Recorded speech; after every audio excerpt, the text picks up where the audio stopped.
देखिए 17/18 की रात को थाना पाकवाड़ा क्षेत्र में एक मर्डर की घटना हुई थी। सुबह सूचना मिलने पर सभी वरिष्ठ अधिकारियों के द्वारा घटनास्थल का निरीक्षण किया गया और इसमें परिवार की तरफ से एक कंप्लेंट के आधार पर 3 नामजद अभियुक्तों के खिलाफ अभियोग पंजीकृत किया गया।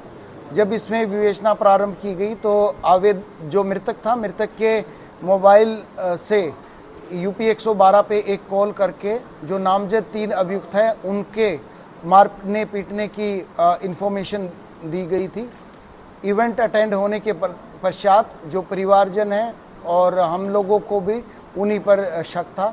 इस क्रम में जब यूपी 112 से सारी डिटेल ली गई तो ये तथ्य प्रकाश में आए कि जो एक्यूज्ड हैं और उनको फंसाने के उद्देश्य से किसी तीसरे व्यक्ति के द्वारा आवाज़ बदल कर कॉल की गई है और इसमें एक्यूज जो नामजद अभियुक्त हैं उनके अलावा दूसरे लोगों की भूमिका है।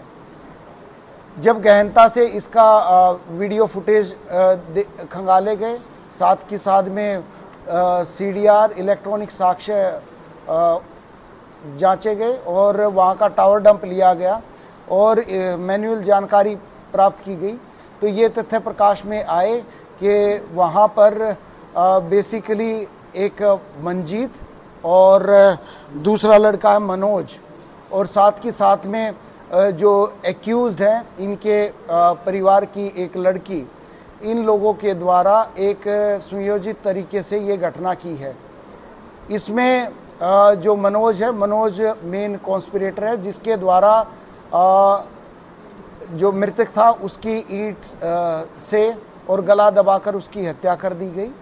मनोज और जो एक्यूज्ड नामजद अभियुक्त थे उनकी पुत्री के बीच में आपस में बातचीत थी और उनके द्वारा पूर्व में भी परिवार को ख़त्म करने के लिए नशे की गोलियां, नींद की गोलियां देकर भी प्रयास किया गया था, परंतु वो विफल रहे और इसमें इनके द्वारा साजिश की गई कि एक व्यक्ति की हत्या करके इस प्रकार से एक कॉल करेंगे और उसको फिर ये लोग नामजद हो जाएंगे और जब इनका परिवार नामजद हो जाएगा लड़की का तो वो जेल चले जाएंगे और इनके जीवन में किसी भी प्रकार की कोई बाधा नहीं रहेगी। तो इस प्रकार से एक अभियुक्त के द्वारा जिसका क्रिमिनल हिस्ट्री है उसके साथ एक लड़की के साथ मिलके उसके परिवार को फंसाने का प्रयास किया गया। सर, इनका अपराधिक इतिहास क्या है? इसमें जो मुख्य अभियुक्त है मनोज, उसके खिलाफ आधा दर्जन मुकदमे हैं और इसमें लूट और अटेम्प्ट टू मर्डर के मुकदमे हैं और गैंगस्टर का भी मुकदमा है। इसके साथ पुलिस की कल मुठभेड़ हुई थी जिसमें इसको फायर आर्म इंजरीज रही हैं। इसके पास से इलीगल वेपन भी बरामद हुए हैं, खोखा और जिंदा कारतूस बरामद किए गए हैं। साथ के साथ में घटना में जितनी भी एविडेंसेस थी वो मोबाइल से लेके, साइकिल से लेके, स्कूटी से लेके और जो मृतक है, मृतक के खून से सने हुए कपड़े, वो भी सारे के सारे कपड़े बरामद किए गए हैं। सर, बेटी ने ही अपने पिता को भाई को फंसाने की कोशिश की गई कि इनके परिवार वाले इसके खिलाफ थे क्या? देखिए, उस पुत्री के द्वारा अपने परिवार को रास्ते से हटाने के उद्देश्य से अपने एक पुरुष मित्र के साथ मिलकर इस प्रकार की घटना को अंजाम दिया है और इन्होंने पूर्व में भी इस प्रकार की कोशिश की थी। ऑफ लेट इनके घर वालों को भी इस चीज़ का आइडिया लग गया था। स्वाति और मनोज का कितने समय से संबंध चल रहा है?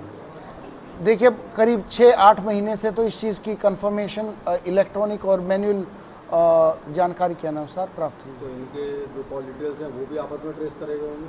हाँ, कॉल डिटेल्स भी ट्रेस किए गए हैं और इसमें समुचित साक्ष्य संकलन की कार्रवाई की गई।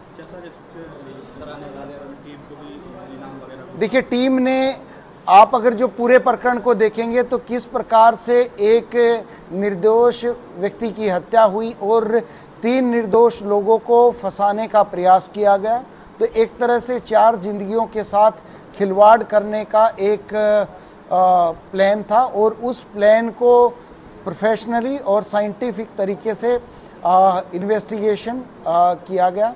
हमारी एसओजी की टीम के द्वारा, सर्विलांस की टीम के द्वारा और विशेष तौर पर एसपी सिटी साहब के द्वारा और सीओ हाईवे के द्वारा इसमें काफ़ी अथक परिश्रम किया गया। जो पूरी टीम है इस प्रकार से एक निष्पक्ष विवेचना, गहनता से और प्रोफेशनली साइंटिफिक इन्वेस्टिगेशन और पूरे मामले के अनावरण के लिए प्रशंसा के पात्र हैं। पूरी टीम को 25,000 रुपये के इनाम की घोषणा की जाती है।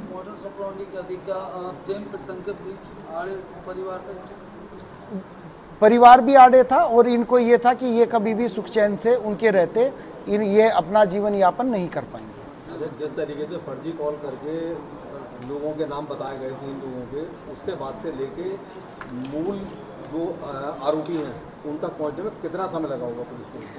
देखिए, ये कल तक सारी की सारी 3 दिन के अंदर ही पुलिस के द्वारा सारी की सारी कार्रवाइयाँ कर ली गई थी। इसमें चाहे यूपी 112 से संबंधित कॉल है, कॉल का वेरिफिकेशन है, वहाँ से सीसीटीवी फुटेज है, सारे सीडीआर, आईपीडीआर और टावर डंप है, और साथ के साथ में जो मैनुअल इंटेलिजेंस है, इन सारी चीज़ों के साथ में पुलिस के द्वारा हर साक्ष्य को एक दूसरे के साथ जोड़ा गया। जो निर्दोष लोग थे उन निर्दोष लोगों के संबंध में भी साक्ष्य संकलित किए गए और जो दोषी थे उनके विरुद्ध भी पर्याप्त साक्ष्य एकत्रित 3 दिन के अंदर ही किए गए। देखिए, इनके द्वारा जैसे क्राइम पेट्रोल और दूसरे इस प्रकार के सीरियल्स रहते हैं और जिस प्रकार की डिटेक्टिव डॉक्यूमेंट्रीज आती हैं, उन सब से इन लोगों ने इस घटना को कारित करने में इनपुट्स लिए।